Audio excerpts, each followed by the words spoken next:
Hello students, तो चलिए देखते हैं क्वेश्चन क्या कहता है। क्वेश्चन कहता है which of the following solution has the least value of vapour pressure. तो आपको बताना है कि इनमें से किसकी लीस्ट वैल्यू है वेपर प्रेशर की।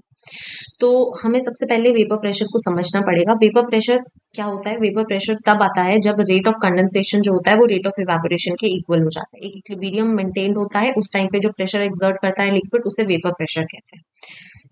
अब अगर किसी सोल्यूशन के इंटरेक्शंस बहुत ज्यादा स्ट्रॉन्ग है, राइट, यस, जैसे कि मान लो हमारे पास में एक सोल्यूशन है जिसकी ए इंटरेक्शंस है और ये बहुत ही ज्यादा स्ट्रॉन्ग है, राइट, यस। तो यानी कि आप एक चीज समझ पा रहे हैं कि इसके वेपर्स जो हैं वो कम बनेंगे एक पर्टिकुलर टी टेम्परेचर पे एज कंपेयर टू अगर हमारे पास में एक और कोई सोल्यूशन है लेटर से बीबी और इसके इंटरेक्शंस बहुत ही वीक हैं, तो इनके वेपर्स बनना बहुत आसान है। तो अगर टी टेम्परेचर की बात करें तो किसके बीबी के प्रेशर वेपर्स जो होंगे वो ज्यादा बनेंगे as compare to A, right, yes. तो यानी कि जितने ज्यादा स्ट्रॉन्ग इंटरेक्शंस होंगे उतना ही कम वेपर बनेगा और उतना ही कम वेपर प्रेशर होगा एक पर्टिकुलर टेम्परेचर टी पे, राइट। तो बेसिकली हमें यहाँ पे लोवेस्ट लीस्ट वैल्यू बतानी है, तो हमें ये देखना है कि कौन से सोल्यूशन में सबसे ज्यादा स्ट्रॉन्ग बॉन्डिंग होगी। सो माय डियर स्टूडेंट्स, यहाँ पर अगर हम ध्यान से देखें तो हाइड्रोजन बॉन्डिंग बहुत ज्यादा स्ट्रॉन्ग होती है और सारे ऑप्शंस में देखेंगे अगर हम